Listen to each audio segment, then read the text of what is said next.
السلام علیکم ورحمۃ اللہ وبرکاتہ۔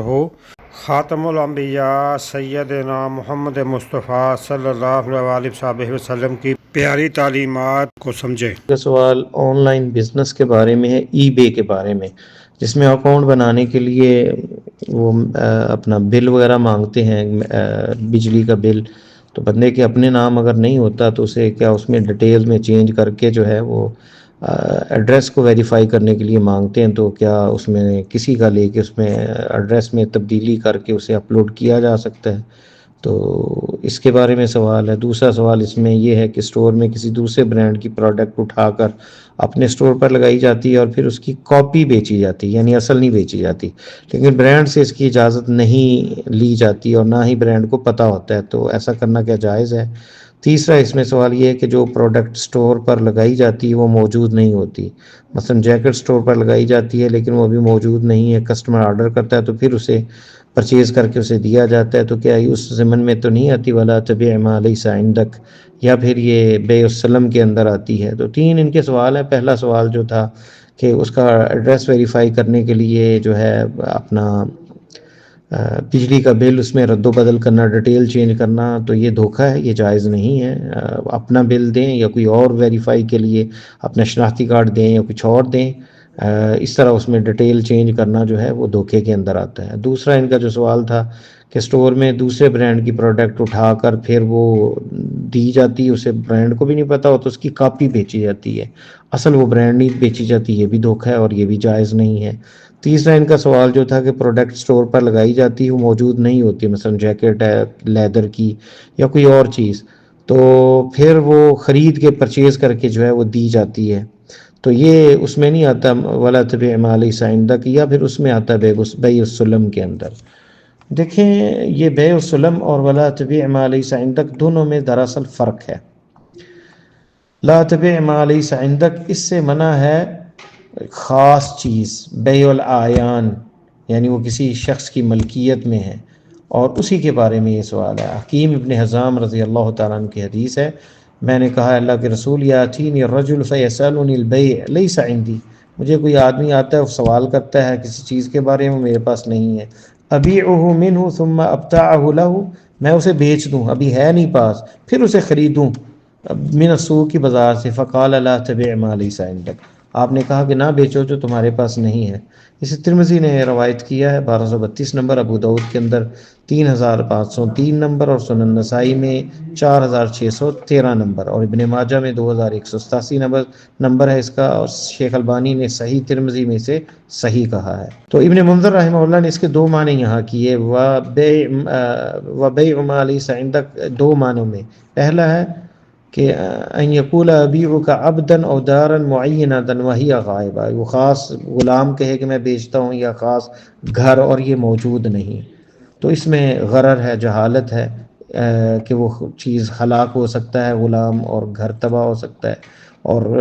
اس کے بدلے میں نہیں، کیونکہ معین ہے، عیان ہے، تو اس میں غرر ہو سکتا ہے، اس لیے اسے روکا گیا، منع کیا گیا۔ دوسرا کہ وہ کہے ہذہ الدار بکذا، یہ گھر اتنے کا ہے، الا ان اشتریھا لک من صاحبھا، کہ میں تمہیں یہ خرید کے دیتا ہوں اس کے مالک سے، او علی ان یسلمھا لک صاحبہ، یا وہ اس کا مالک تمہیں دے دے اور اتنے میں سودا کروا دیتا ہوں۔ حافظ ابن حجر کہتے ہیں حکیم کا جو قصہ حکیم ابن حزام کا ہے، اس میں ہے موافقۃ للاحتمال الثانی، دوسرا احتمال اس میں ہے، تو سبب اس میں یہ واضح ہوتا ہے کہ انسان کو کسی جو چیز مالک نہیں جس کا، اس کو نہ بیچا جائے، اور اس میں جہالت ہے کہ ہو سکتا ہے وہ چیز ملے یا نہ ملے، خاص معین چیز، لیکن جو جس کے وصف بیان کیا جا سکتا ہے، اور یہ گمان ہوتا ہے کہ جب وقت تسلیم کا آئے، ٹائم لیا جاتا ہے، بندہ ایڈوانس لے لیتا ہے اور وقت مانگتا ہے کہ ہفتے کے اندر یہ پہنچے گی، 5 دنوں کے اندر، تو اور پھر وہ اس میں خرید کر وہی صفات جو کوالٹیز ہیں اس چیز کے اندر، مثلا لیدر کی جیکٹ ہے یا پھر کوئی اور چیز ہے،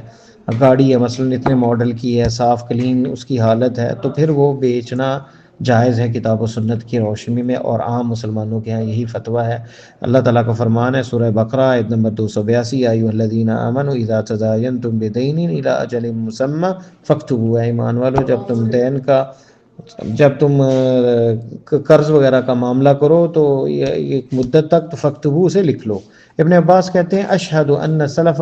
مضمون الی اجل مسمی قد احل اللہ، میں گواہی دیتا ہوں کہ سلف ادھار جو ہے، جو ضمانت یعنی کسی کے ذمے ہو ایک مدت تک، اللہ نے اسے حلال کہا ہے اپنی کتاب میں، اور اس میں یہ اجازت دی۔ اور پھر یہ آیت پڑھی ایھا الذین آمنوا اذا تداینتم۔ اس اثر کو امام شافعی نے اور امام حاکم نے روایت کیا، امام البیہقی نے، اور شیخ البانی نے کہا ہے اس کی سند جو ہے صحیح ہے اعلیٰ شرط مسلم ارواء الغلیل میں 5ویں جلد 213 نمبر جو ہے صفحہ۔ سنت کے اندر عبداللہ ابن عباس رضی اللہ تعالی عنہما سے ہے کہ قدم النبی صلی اللہ علیہ وسلم المدینہ تھا، مدینہ آپ آئے، وہم یسلفون بالتمر سنتین، وہ ادھار دیتے تھے کھجور 2 سال کی مدت پر، والثلاث اور 3 پر۔ آپ نے کہا من اسلف فی شیء، جو کسی کو ادھار دے یا ادھار کسی سے لے، پیسے لے لے اور چیزیں بعد میں دینی ہے، ففی کیل معلوم و وزن معلوم، تو ناپ پتہ ہو کتنا ناپ ہے یا وزن ہے اس کا پتہ ہو، الی اجل معلوم، اور مدت کا بھی۔ یہ بخاری میں ہے اور مسلم میں ہے، بخاری میں 2240 نمبر اور صحیح مسلم میں 4202 نمبر۔ تو حافظ ابن حجر کہتے ہیں کہ اس پر، اس کی مشروعیت پر جو ہے اجماع ہے، الا ابن مسیب جو ہے ان کا جو ہے وہ قول اس کی مخالفت میں ہے، ورنہ جو ہے بیع السلم پر جو ہے اس کی مشروع ہونے پر جو ہے وہ اتفاق ہے علماء کا، صرف الا ما حکی عن ابن المسیب، یہ سید التابعین میں سے ہے۔ تیسری بات یہ ہے کہ یہ جو سائل کا، سوال کرنے والے کا جو ہے کہ وہ سودا تو پاس نہیں ہے ایگریمنٹ کے وقت بیع السلم میں، تو اس سے کوئی اثر نہیں پڑتا، کیونکہ بیع السلم میں جو ہے خاص چیز جو ہے اس کی بیع نہیں ہے، بلکہ خاص صفات والی چیز کی ہے۔ یعنی خاص گاڑی مثلاً ہے تو اس میں یہ صفتیں ہیں، یہ ماڈل ہے، صاف کلین ہو، اور اس میں جو ہے وہ ماڈل جو ہے وہ صاف ہو، ایکسیڈنٹ نہ ہوا ہو، تو وہ کوئی بھی گاڑی ہو سکتی، خاص نہیں، یعنی وہ گاڑی جو ہے اسی ماڈل کی اور اسی مارکے کی، تو ایک گاڑی معین نہیں ہے، یعنی وہ چیز خاص نہیں ہے، بس صفات ہیں اس کی۔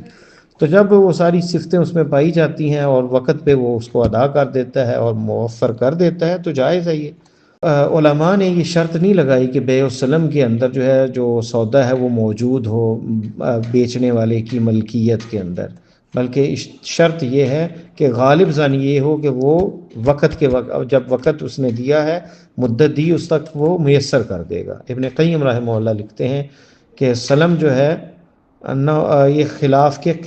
انہ علی خلاف القیاس توہم دخولہ تحت قول النبی صلی اللہ علیہ وسلم، یعنی ظاہری طور پہ خلاف قیاس ہے، اور یہ وہم آتا ہے کہ یہ اللہ کے نبی صلی اللہ علیہ وسلم کی اس قول کے تحت ہے کہ لا تبع ما لیس عندک، وہ نہ بیچو جو تمہارے پاس نہیں، کیونکہ بیع معدوم ہے، والقیاس یمنع، اور قیاس اس سے منع کرتا ہے۔ لیکن صحیح یہ ہے انہ علی وفق القیاس، یہ قیاس کے مطابق ہے۔ فإنہ بیع مضمون فی الذمہ، یہ بیع جو ہے، یہ خرید و فروخت جو ہے بندے کے ذمے ہوتی ہے، اس کی گارنٹی ہوتی ہے کہ وہ یہ چیز یہ صفات والی مہیا کرے گا، اور یہ اس کی صفات ہوں گی، اور یہ مقدور ہے علی تسلیمی غالب زنی ہوتا ہے کہ وہ طاقت رکھتا ہے کہ اسے مارکیٹ سے میسر کر کے جو ہے، یا خرید کے، یا جہاں سے بھی وہ اس کو پورا کر سکتا ہے، اور اس کا قیاس اس پہ کرنا یہ معدوم ہے، درست نہیں ہے، بیع العین پر کہ وہ خاص چیز کو جو ہے وہ چیز مانگی جائے اور وہ اگر نہ ہو تو اس کے ساتھ قیاس کرنا جو ہے وہ درست نہیں ہے، کہ بندے کو پتہ نہیں کہ وہ چیز ملے گی اسے یا نہیں ملے گی، تو اس میں جہالت ہے، غرر ہے، اور اس لیے جو ہے یہ فرق ہے بیع ما لیس عندک اور بیع السلم میں۔ اور نبی علیہ السلام کا یہ قول حکیم ابن حزام کو لا تبع ما لیس عندک، یہ محمول ہوگا 2 معنوں پہ جو پہلے گزر چکا ہے، خاص چیز معین، یا دوسری یہ کہ میں وہ فلاں چیز خاص ہی اس سے خریدتا ہوں اور پھر تمہارے سپرد کرتا ہوں، تو یہ معنوں میں آتا ہے۔ لیکن یہاں بات ہو رہی ہے کہ صفات والی کسی چیز کی۔ یہ جو سوال انہوں نے کہا ہے کہ برانڈ جو ہے وہ تو نہیں، اس کی کاپی بیچنی ہے، تو یہ دھوکہ ہے، یہ درست نہیں ہوگا، یہ اس حدیث کے تحت آئے گا ولا تبع ما لیس عندک۔ لیکن اگر بغیر کسی برانڈ کے کوئی چیز، مثلا جیکٹ ہے، لیدر کی ہے اور فل لیدر ہے اور اس طرح یہ صفات ہیں، اور بغیر برانڈ کے نام کے اسے بیچا جائے تو بیچا جا سکتا ہے۔ اسی طرح جوتے ہیں، یہ لیدر کے جوتے ہیں بغیر برانڈ کے، لیکن اگر برانڈ کا نام لکھیں گے تو وہ نہیں دیں گے تو اس میں وہ جائز نہیں ہوگا۔ تو یہ فرق ہے اس کے اندر بیع السلم کے اندر. اور یہ اللہ تعالیٰ نے یعنی آسانی دی ہے بیع السلم کے اندر کہ جو مزارع ہیں جو جن کے پاس کھجور باغات ہیں وہ پہلے پیسے لے لیتے ہیں اور کہہ دیتے ہیں اتنی کھجور یہ کوالٹی کی سال بعد دیں گے، تو وہ پیسے جو ہے وہ اپنی فصل پہ استعمال کر لیتے ہیں اور اسے جو ہے فائدہ ہوتا ہے. اسی طرح جو ہے اور بھی چیزیں ہیں، کپڑے کے اندر کسی بھی چیز کے اندر جو ہے ایڈوانس دے کے جو ہے وہ چیز بندہ جو ہے وہ طے کر لے کہ اتنے کے جی ہے یا اتنی یہ صفات ہیں، یہ کوالٹی ہیں، تو وہ لی جا سکتی ہیں. تو اسی طرح اس کے برعکس جو ہے وہ ادھار دینا بھی جائز ہو جاتا ہے. اگر ایڈوانس لیے جا سکتے ہیں تو ادھار بھی دیا جا سکتا ہے. تو دونوں شکلیں جو ہیں وہ جائز ہیں. اور خاص ایک چیز جو ہے بے عینی ہی کوئی چیز ہو تو وہ چیز جو ہے اگر بندے کے پاس نہیں ہے اور کسی کی ملکیت میں ہے، خاص گھر ہے یا دکان ہے، تو اس میں ولا تبع ما لیس عندک اس کے تحت آئے گا، تو وہ بیچنا جائز نہیں. لیکن ایسی چیز جس کی صفات ہیں اور خاص ایک معین چیز نہیں، کوئی اور بھی اس کی جگہ پہ یعنی اس سے ملتی جلتی چیزیں ہو سکتی ہیں، تو وہ چیز بیچنا جائز ہوگی، وہ اس کے تحت آئے گی بیع السلم کے تحت. واللہ تعالیٰ عالم بالصواب. السلام علیکم ورحمۃ اللہ وبرکاتہ. یہ تھے محترم محمد جمیل علوی صاحب فاضل مدینہ یونیورسٹی، جو گروپ مسائل دین المدینہ 4 نمبر میں آئے سوال کا جواب قرآن و سنت کی روشنی میں دے رہے تھے، جسے ویڈیو کی صورت میں یوٹیوب چینل دنیا دین پر محفوظ کیا گیا ہے. ویڈیو ترتیب ابو فراز محمد ایوب ارائیں قصوری. دنیا و آخرت کی بہتری کے لیے نماز، مصنون اذکار اور قرآن سمجھ کر پڑھیں. نبی کریم صلی اللہ علیہ وسلم کی پیاری سنتوں پر عمل کریں، دوسروں کو بھی دعوت دیں. دینی سوالات کے فری جوابات کے لیے گروپ مسائل دین المدینہ میں شامل ہونے کے لیے 00923352520207 00923167983575 00923452095491